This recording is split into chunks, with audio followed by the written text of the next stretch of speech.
मंगलपुर नाम के एक गांव में एक छोटा सा परिवार रहता था, जिसमें सविता नाम की एक औरत और उसके दो बेटे मानव और अतुल रहते थे।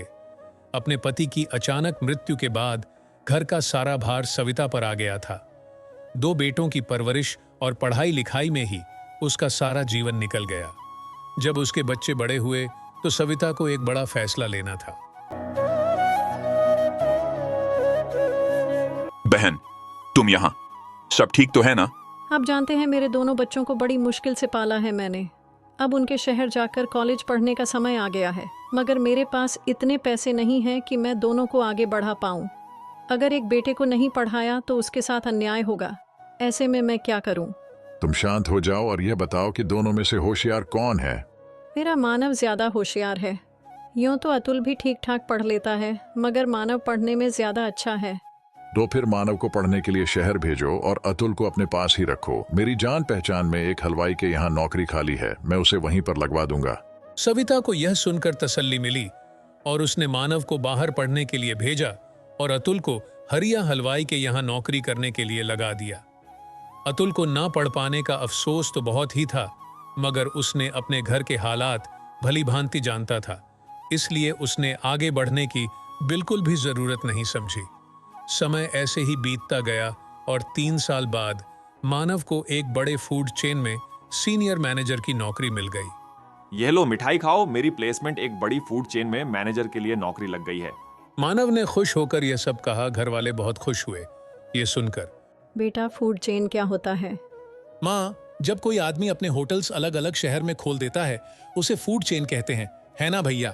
बिल्कुल सही कहा रे तूने। 5 स्टार रेस्टोरेंट में माम हमें बहुत अच्छी तनख्वाह मिलेगी।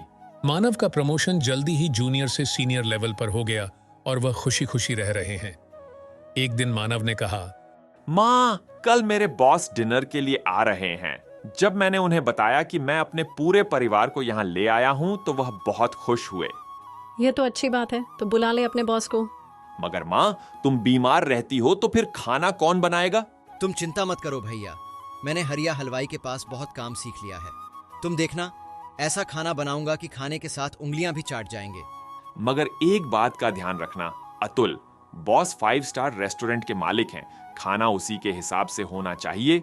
अतुल ने ध्यान से मानव की बात सुनी और अगले दिन उसने बहुत मन लगाकर स्वादिष्ट व्यंजन बनाए। जब बॉस आए तो मानव ने कहा, मैं दरवाजा खोलता हूँ, अतुल तू अंदर ही रहना। बॉस क्या सोचेंगे कि कैसे कपड़े पहने हैं उसके भाई ने। अतुल यह सुनकर उदास हो गया और बिना कुछ कहे अंदर जाकर डाइनिंग टेबल सजाने लगा। डाइनिंग टेबल को सजाया हुआ देखकर बॉस बहुत खुश हुए और बोले, अमेजिंग, किसने सजाया है यह? ये मेरे छोटे बेटे अतुल ने सजाया है। तो अब तक आपने मेरी मुलाकात नहीं कराई उससे? सर, वह खाना बनाने में बिजी था। बेटा अतुल, इधर आओ। अतुल हिचकिचाता हुआ बाहर आया और बोला, मैंने ही यह सजाया है सर, बहुत अच्छा बनाया है। कहीं से कोर्स किया है क्या? नहीं सर, ये तो हमारे गांव में छोटे हलवाई के यहाँ नौकर था, इसलिए थोड़ा बहुत बना लेता है। अपने भाई के मुंह से यह सुनकर अतुल दुखी हो गया। डिनर के बाद बॉस ने मानव को एक ऑफर दिया और बोले, सुनीता जी, अगर आप बुरा ना माने तो एक बात कहना चाहूंगा। आपका बेटा अतुल बहुत टैलेंटेड है, हमें एक नए शेफ की जरूरत है, तो क्या अतुल वह नौकरी करना पसंद करेगा? मगर सर, अतुल के पास कोई फॉर्मल डिग्री नहीं है। डिग्री की चिंता मत करो, हमें टैलेंट चाहिए। अतुल, तुम ऑफिस आ जाओ और वहां एक डिश बनाकर दिखा देना। अतुल बहुत खुश हुआ, मगर मानव को यह बात बिल्कुल पसंद नहीं आई। अगले दिन अतुल ने ऑफिस जाकर अपनी डिश बनाई। क्या आपको डिश अच्छी लगी? ये तो बहुत अच्छी है, मगर मानव, तुमने अतुल को नौकरी मिलने से रोकने के लिए क्या किया? मानव ने शर्मिंदा होकर कहा, सर, मैंने अतुल की नौकरी रोकने की कोशिश की क्योंकि मैं नहीं चाहता था कि उसे भी मेरे जितना पैसा और लाइफस्टाइल मिले।